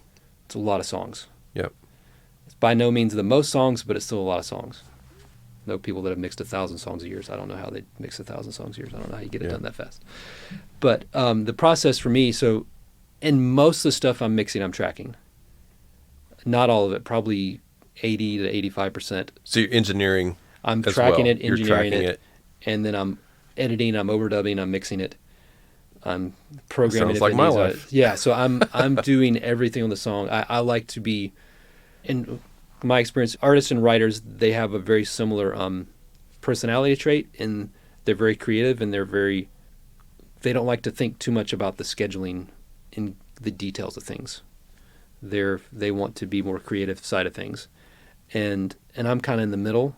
Mm-hmm. I like things very focused, very structured, I'm the weird musician engineer that I work 8 to 5 and I don't work weekends. People go, how do you do that? It wasn't always that way, but with a family, that's what works for me. Yep. And I've it's helped me and it's hurt me because people probably know me as the guy that you don't want to call to do is working on a weekend because I'm probably going to tell you no. Yeah, sure. But you have to have that space. I have to have that space. It helps me get away to have, and then I come in refreshed and I'm more creative. I don't think I wait for creativity to happen. I feel like I get in, I do the work where there's an opportunity for it to happen rather than just waiting randomly for it to happen. And I feel like I do my best work first thing in the morning when I'm fresh and waking up. And if it was up to me, if I didn't have to get kids ready and take kids to school, I would be at work at like 7, and that would be amazing. Right. But that doesn't usually happen, unfortunately. So once I track it, and I usually go to another studio now, and I'll track to do the tracking. I'll go somewhere else to track it, and I'll bring the tracks back here, and I open it up, and the first thing So when you're at the studio, you're engineering. I'm engineering. You're doing the whole bit. Yep. And whether it's a bunch of musicians. There's usually at least 5 musicians, and I don't usually play on those anymore. I'm hiring other drummers. Okay. It's all session guys, most guys I've worked with for years, and which is odd for them because a lot of them at first are like, "You're on the other side of the glass," because I wasn't in the drumming chair, so that a lot of them it's kind of thrown them off. They're getting used to me seeing them in a different place. Yeah. But my process, so I get the files. I could probably talk about this a long time. That's fine. I mean, this is what I want people to know, that because there's somebody that wants to be a mix engineer. Yeah. And a producer, and they're trying to figure out, okay, how do I actually do this? Yeah. How do I do it well? How do I condense, because it might take them 3 days to do what it takes you 8 hours to do. Yeah. Right. So yeah. That's why I want. Yeah, and a lot of this is I've learned so much. Man, YouTube videos, Yeah. podcast, and other online videos of just watching how other people do it. And I've also got to see some really big mix engineers in town, their sessions, working on those big records. I see their mix sessions and I go, how are they setting those up? Mm-hmm. And I don't copy it, but I take from it. I Sure. go, okay, huh. Like, you have like Reed Shippen who will have like 5,000 plugins and all this different hardware and it sounds amazing. And then you get Kneebank who hardly does anything inside the box. The complete opposite ends of the spectrum of mix engineers. Mm-hmm. And they both sound great. So all I'd say is like, there is no right or wrong. Right. So it's like, taking all these different things and creating a process for me that works. And for me, and it has evolved greatly over the years. And ask me next year or 2 years from now, and it probably will change again. It's constantly evolving. But where I am now in the process, so it is again, it's a combination of probably 7-8 different mix guys, their philosophies on setting up things and kind of and I've stolen a little bit from each of them and what works for me. So I kind of like to mix as I go. So I get the track, and the first thing I do is I do a save as, and I save it as an OD, an overdub session, and that's where I start editing and mixing and cleaning up tracks. I duplicate all the playlists. I start editing drums, editing whatever, and then and all the electric tracks or guitar tracks, if there's different parts, if there's 2 guitar tracks, I'll duplicate those and create maybe 8 guitar tracks. So you'll have verse guitars, intro guitars, chorus guitars, solo, so everything will be broken out on separate tracks. And then on the drum side of things, I'll immediately, and I have templates for my channel strips, and there's no EQ or presets or anything like that on there. It's just plugins that are inactive on there, and I can choose which plugins I'm going to have. And so I just instantly will start mixing and EQing and blending things right there and finding out what's working. And I'll start EQing kick and snare and overheads, and always checking phase between overhead and snares and different things. I check it when I track it, but I've noticed too that sometimes when I put plugins on different things, that changes.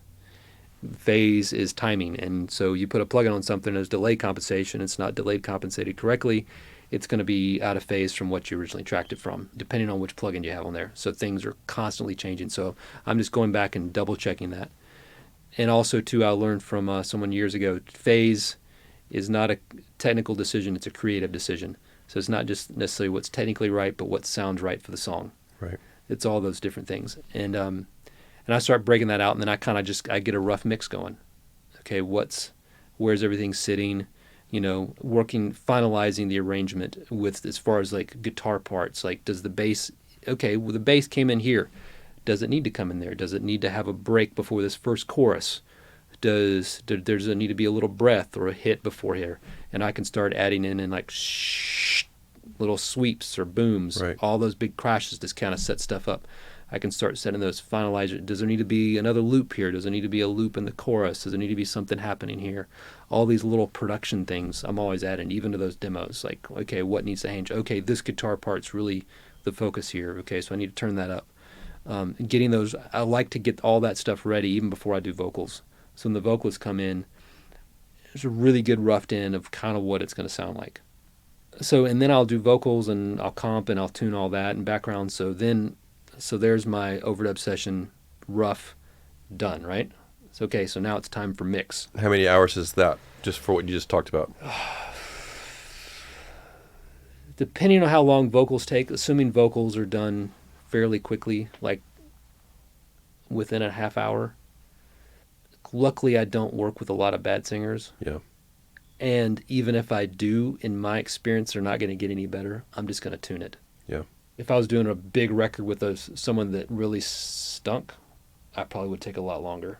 But most of the time, it's like if they know the song, and most of the time working with people, they're the writer, they know the song. Right. Or it's a demo singer, and they're a really good demo singer, and usually 30 minutes, and you're good. Mm-hmm. And then another 30 minutes comping and tuning it.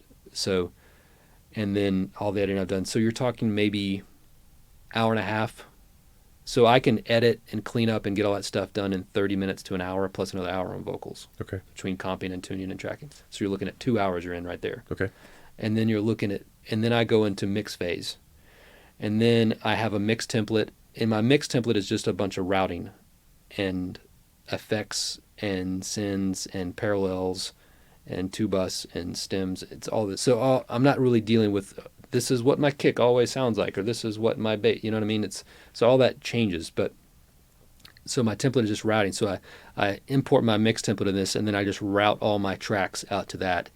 And then I'm printing to an audio track. So I put that in input, and then I'm listening. So now I'm listening to my rough mix. The rough mix I've been working on, that's what I start with. So I'm not starting over. It's just rerouting. So now I can start adding in my parallel compression as needed, my reverbs as I need it, all that's there. All my two bus compression, EQ, any of that stuff. And then I have my mix template set up to where all my stems, so everything comes down to drums, bass, loops, percussion, acoustics, electrics, electric masters, steel, banjos, B3 piano, keys, synth, lead vocal, background vocals, pads. And so I have all those aux tracks set up. And so those are all my stems. I can print all my stems at one time. And then I'm also set up to where all my mixes are printed at the same time. So I'm printing that one track is to an audio track. Then I have 5 other audio tracks where it's going to this one that's going to go to mastering, which demos aren't mastered, but I still print that way in case something ever happened and you need to go to mastering. And then that is also bussed over with my limiting, which makes it louder for clients to hear it, because clients only hear the loud one. They don't want to hear the one that's going to master. They hear the one that's loud with lots of limiting, and it's kind of faux mastering. Call it faux mastering, call it a heated mix, call it whatever you want to call it. It's so they can they don't have to turn it up in their car. Right. Because people, believe it or not, don't know how to use their volume in their car. And so you have to do that for them. And then I also have it set up that I can print an instrumental mix, an a cappella mix, a TV track mix, and a vocal up mix all at the same time. So in one pass, however long that song is, I can print all those mixes. Okay. And then I just export. Saves me a lot of time. And wow. all my stems I can export in 30 seconds. Done. Wow. Because that used to take, 2 to 3 hours to print all that stuff? And now I can do it in less than 5 minutes.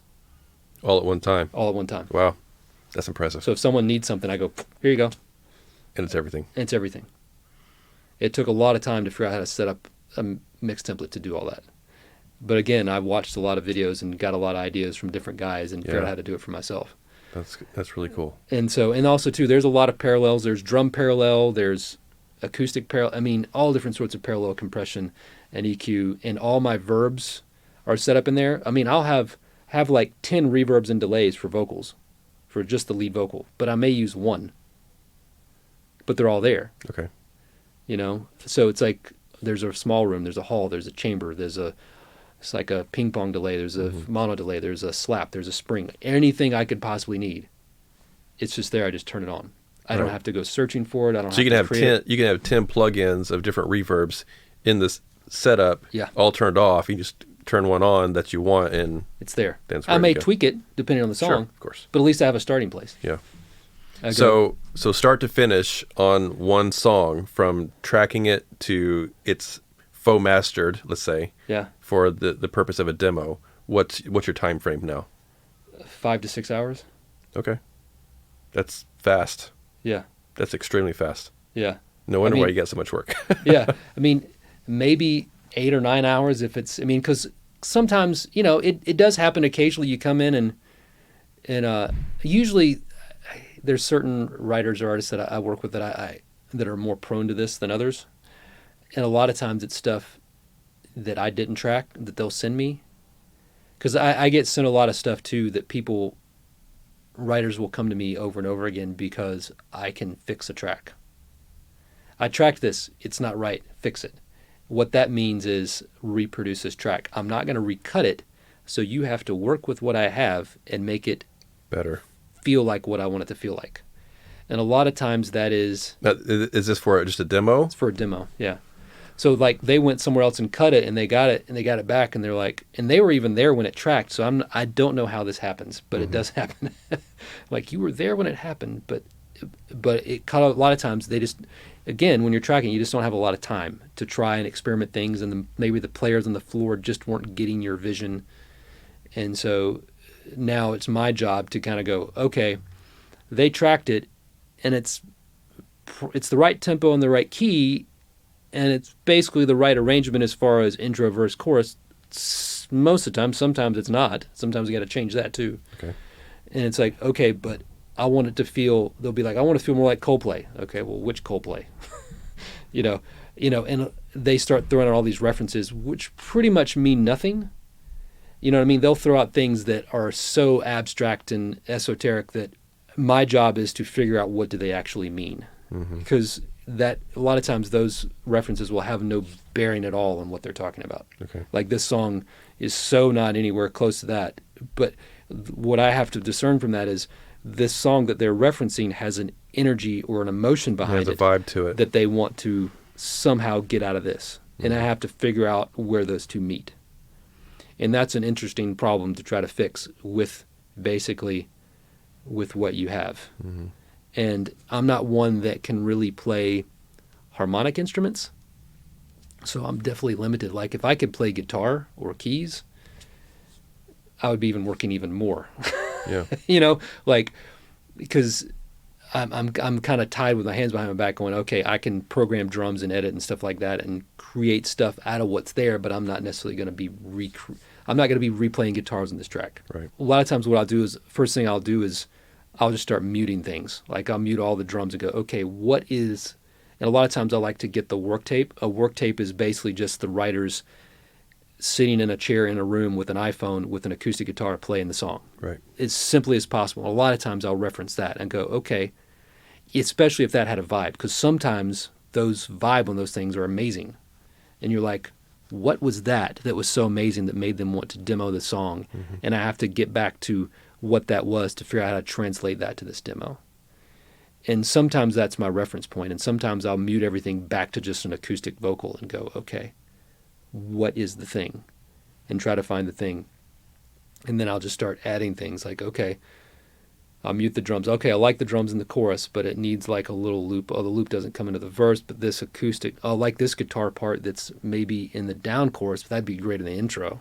Flat over here. Oh, wow, okay, now they didn't put this guitar part until third chorus. That would be great on first chorus. And start flying all these different parts around. And now you're becoming an arranger. And then I'm becoming an arranger. And then I'm going, okay, now I'm getting to this emotion that they're wanting. They want maybe something to brood a little bit more. Maybe it's too aggressive. A lot of times it's too aggressive.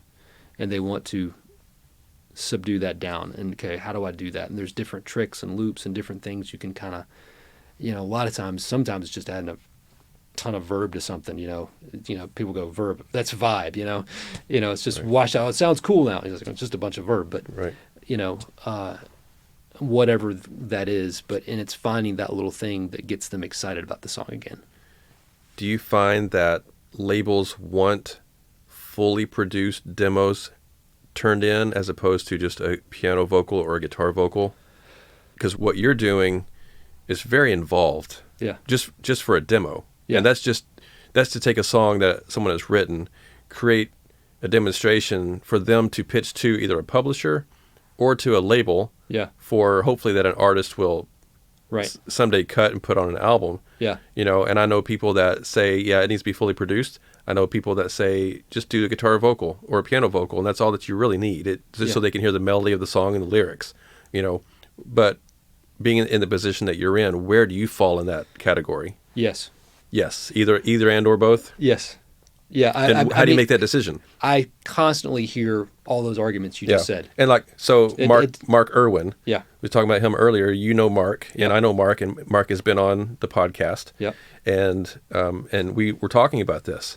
It's like he was even saying, no, when it's more pop, where the tracks are involved and part of the production, and that kind of helps set the stage of what the song is about, then yes, you need to be more fully produced. Mm-hmm. But a lot of times in the country world, they really just want to be able to present the lyric and the melody. And if you can do a good, clean guitar vocal or piano vocal, that's all you really need to sell the song. Yeah. So, and I know that you've worked with Mark. Yeah. So just out of curiosity, so you say yes. Yeah. Well, but you're doing all this work where it's so involved. Yeah. So how do you make that determination, working with a writer to say, here's what it needs. This is what you're really wanting. You're telling me you want all this, but here's what it really needs. Well, luckily for me, that question is really not up to me. I kind of do what they tell me to do. Okay. As far as that goes. Like if Mark or someone say, I just want this stripped down. Okay, great. We'll do it stripped down. Okay. Someone else is usually kind of making that decision before it comes to me. Okay. You're just going off of what they say. Right. So which one works? I hear from writers and publishers and everybody that depends on the song and depends on who's listening to it. Mm-hmm. You have a producer like Scott Hendricks who wants to hear the finished project because he's probably just going to copy the demo. And then you go to a producer like Jay Joyce who doesn't want to hear a demo at all. He just wants to hear work tape and he's not going to listen to anything. Really? He's going to do his own thing. Okay. Doesn't want to hear anything. Because that can color what his idea for the song might be if he hears something beforehand. Yeah, and the good thing about Jay is if you listen to his productions sound like him. Where Scott's don't necessarily sound like him, but he's also going to copy the demo. And Scott's not the only producer that does that. I've talked to some fantastic producers that will copy the demo verbatim. And the reason that they do that is because if the artist and the manager and the label all love the demo, why not? Why would you change it? Right. Because you're going to change it and they're going to be like, but it's not the demo. Right. It's called demoitis. People get it all the time. Okay. And to fight that uphill battle, you'll be recutting and recutting and recutting, and you're going to wind up back at the demo anyway. So at that point, why not just use the demo? It's a good question. Why not? Maybe recut the vocal, but keep the tracks. A lot of times, there could be so many reasons why not to. I know. I'm just throwing it out there as it's what like, if kind of thing. But it's sometimes producers want to show their worth by recutting it. Sure. Sometimes there's something, maybe the track's in the wrong key. Maybe they can't get a hold of the tracks. They're going to have to pay to have the tracks anyway, so it's going to cost them the same amount of money, so they might as well just recut it. Yeah. And those are all valid points. Yeah, and so there's so many different reasons why not to just why recut it and why not just use original.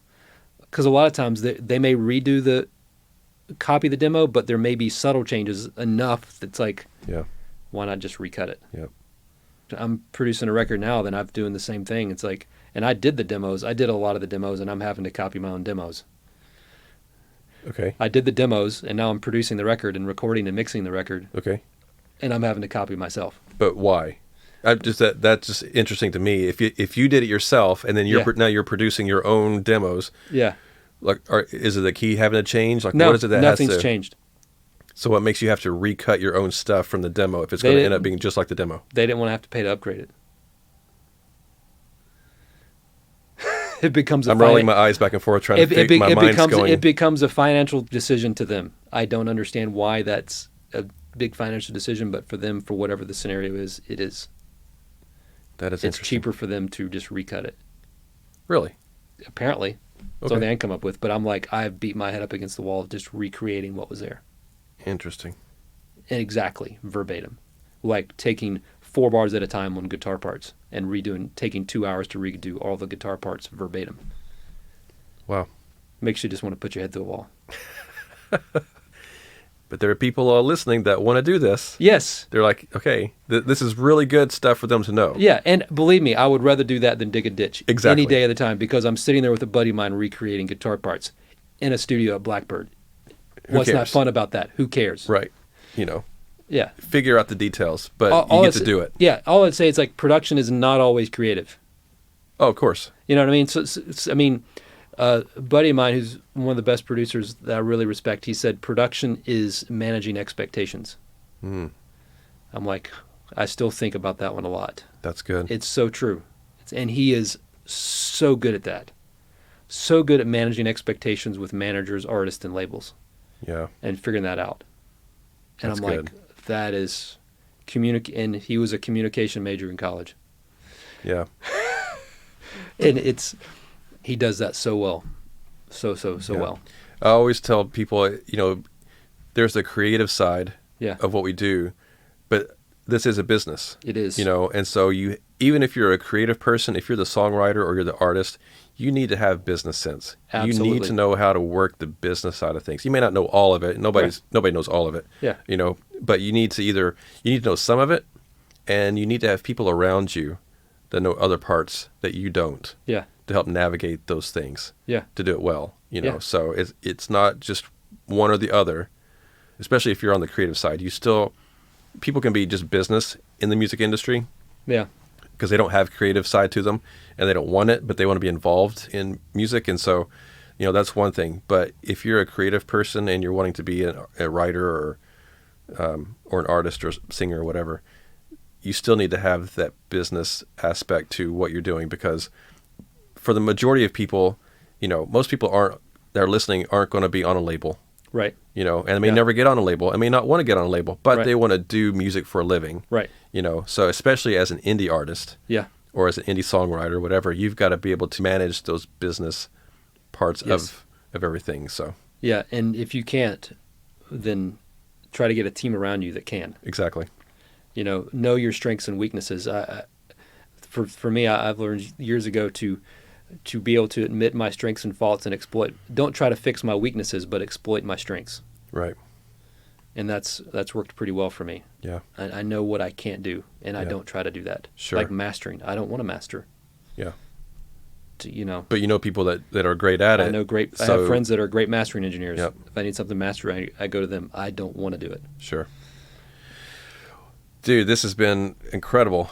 Lots and lots of great information, and I'm grateful for you sharing it. So as we close out, if you can give some advice, Yeah. some practical advice, people wanting to get into, whether it be someone wants to be a session drummer or somebody that wants to get into editing, Yeah. or maybe becoming a mix engineer or producer. You've done, all these things and do them really, really well. But what's some advice you would give somebody wanting to get in, or that is trying to get into this? It's like, how do you make those connections, and what are some of the first steps you would share for that? The first thing I would say is go to where they're making music that you want to be a part of. Okay.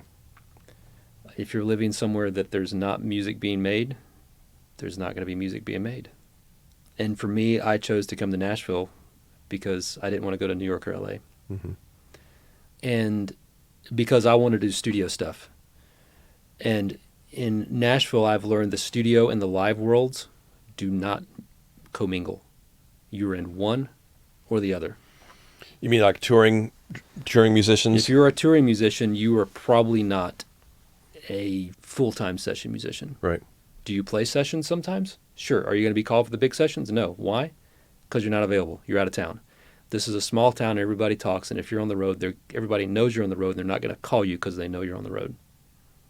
Doesn't matter how good you are. It's availability. So I would say if your goal is to be on the road, great. Go be on the road. But I know so many guys that have gone out on the road and they want to transition to playing in town in sessions and stuff. And they have family and they have kids and they have wives and they can't make the transition because that year or 2 years is going to take them they're going to lose money for 2 years and they can't afford to do it. Hmm. They get broke and then they got to take another road gig, and you're not going to be able to transition that unless you're around it in town. So I always say, if you don't want to play live, don't start. But it's a paradox, because the paradox is when you first start out, you have to take any gig that comes along. Right. Exactly. Sure. And a lot of times that's going to be a road gig. It's a lot easier for a road gig to come up. And the other thing that I would say is, for me, it's kind of like what you're talking about earlier. It's like I didn't really start working until I realized this is a business first. And still I really started having the mindset of I am in the service industry of giving my clients whatever they want and realizing whatever they want is not about me and leaving my ego and emotion about what I think they need to do at the door. I may have my opinion about what it is, which is fine, and I've had to learn with experience of expressing that opinion and not when to do so and when to give it and when not to. Some people ask for it and they don't want it, and some people ask for it and they do want it. And I've made that mistake on both sides. And I think the only way to learn that is through making a mistake. Mm-hmm. And I've also learned when people want to tweak a mix or tweak a drum part, that's okay. You know, it's not my song. And if they want to change something, that's okay, because at the end of the day, it's a business. I'm on here to make sure that they're happy and having a good experience. And just trusting and leaving those results. Those results aren't up to me. Like, if they like it or don't like it, I can only do my best job and treat this as a business and have integrity and be fair to everybody that's involved and have a good attitude about it all the time. Mm-hmm. That's all I can control about it. Yeah. All that other stuff is just out of my hands. And just, it's one of those businesses that has been extremely frustrating at times and extremely gratifying at times. Another friend of mine always says, if there's anything else you can do in life and find enjoyment in it, do that. You're not the first person I've had on the show that has given that a quote of that nature. Yeah, it is. You know, the door will be slammed in your face metaphorically, hopefully not literally, more times than you can count. Yeah.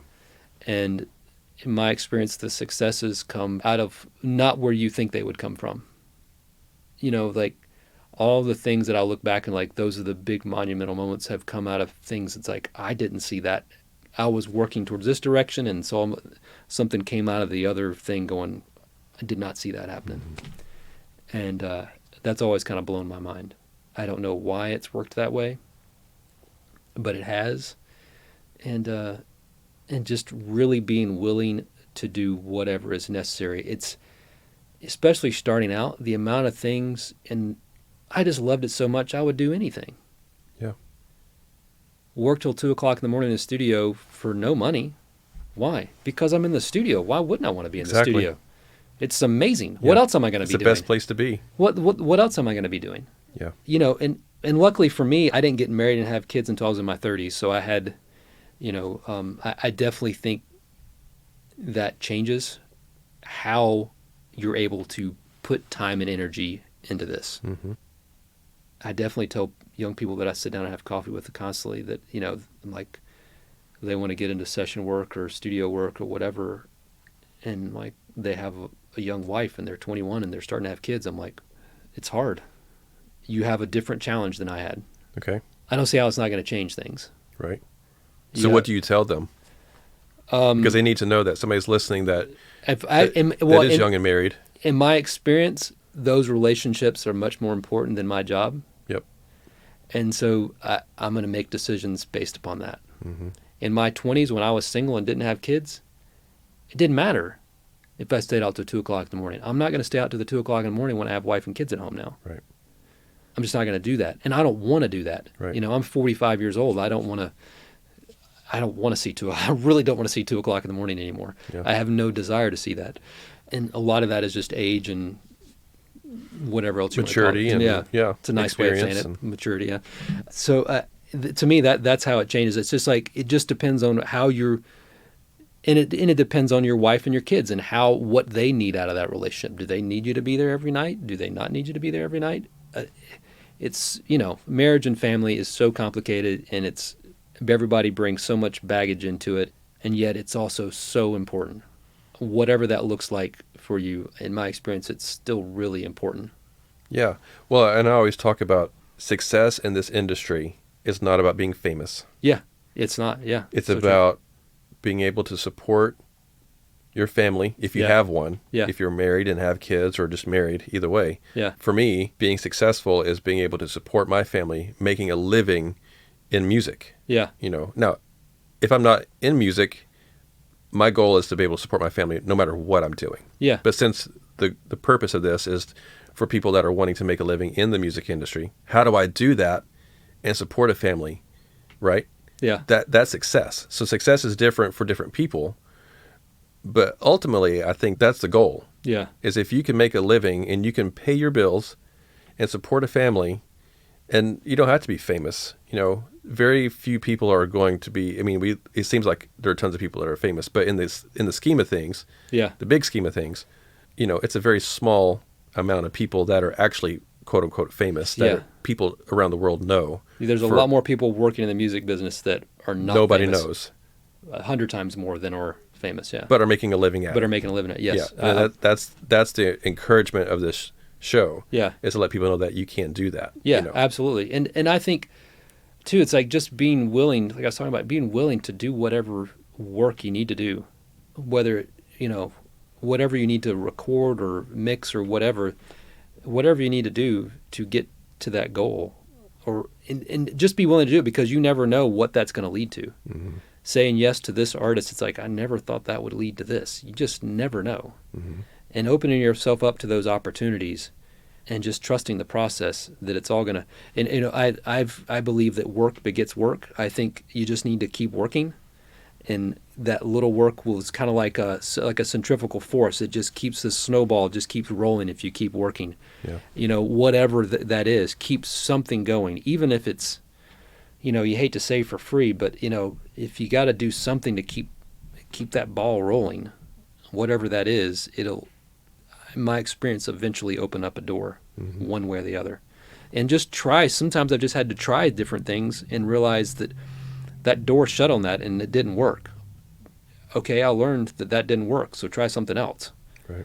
Because I think production in life is just a series of decisions. Make a decision, and then what if you want to change your mind? Great, make another decision. Yeah. But at least I made a decision. Sure. I definitely approach production that way. It's like, let's make a decision. What are we going to do? Great, we're going to do this. Okay, well, I don't like that anymore. Great, make another decision. Right. It's not done until it's done. Sure. That's good.